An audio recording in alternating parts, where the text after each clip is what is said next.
Hey everyone, it's Cheryl here from ideasforcardmaking.net, and I'm here today for Couture Creations, and I've made this mini album.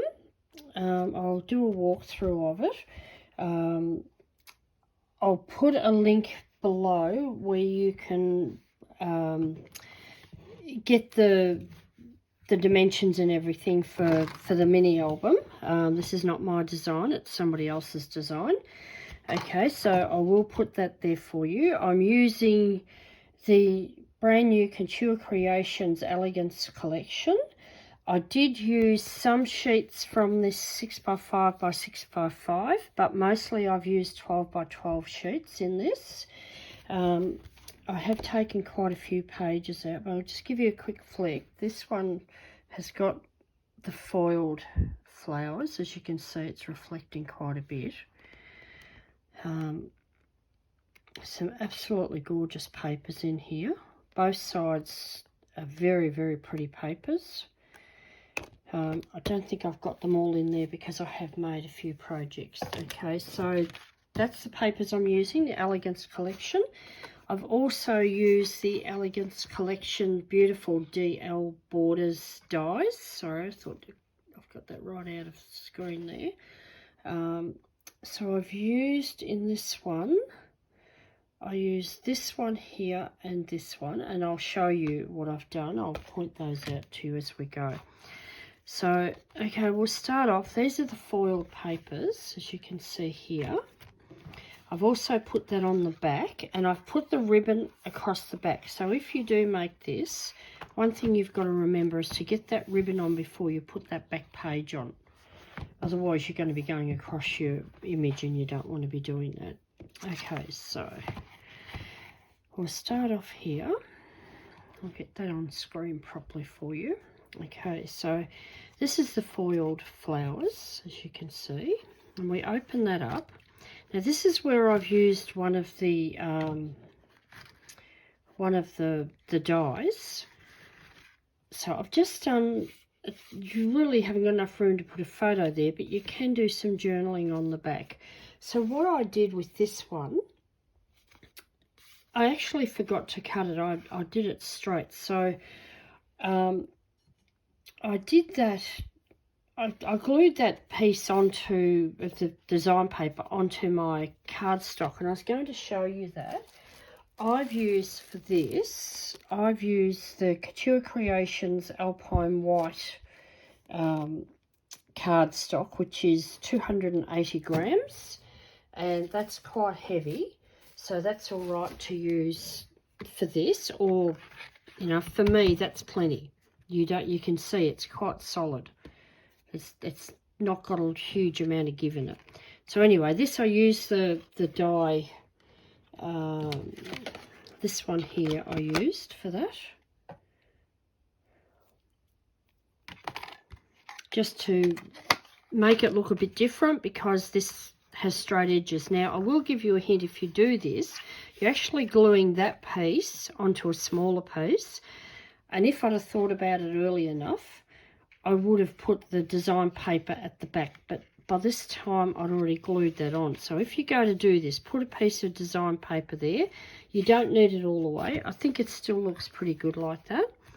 So I'm just sliding that into the pocket. I've got one on the other side exactly the same. I've mimicked or mirrored on each side what I've done, and I've done the same with these flaps. So I've used the same paper for these little journaling sheets as what I've done for on here. So I open that up, and you see that that's the same.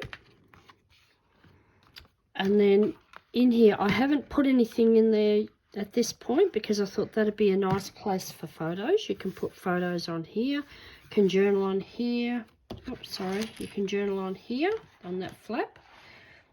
You can journal on here. Oh, sorry, put a photo on here, journal on here. This is the same. Each side has the same. So you can see both sides have got the pockets on the side. This one I used, let me just grab it. I used this die from those dies I just showed you. So this is the one that I've used there for this pocket. And then you've got these areas in here. Now this one, I did another, that's the same one I did on the front, the same die I used on the front one. So for this one I remembered to cut it first. So I've done that just slightly shorter, just to give that a bit of an edge. And I did the edge down the bottom, and again you can journal on the back. So I've got that pocket in there, and the other one is the same. You can journal on each of those, or you can put small photos. On the image that on the video that I did this from, they actually put that flat in there so those pockets join together, but I prefer to have it out.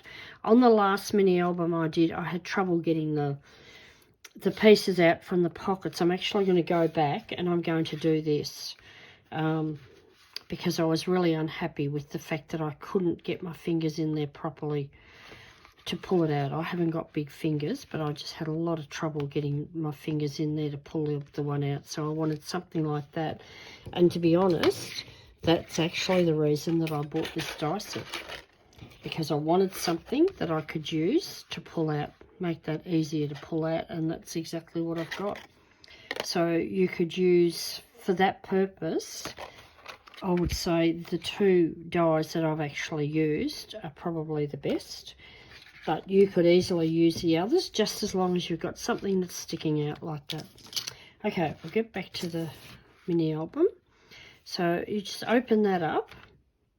You can put little photos there. You can put a big photo, or you can do some journaling. You can do whatever you like with it.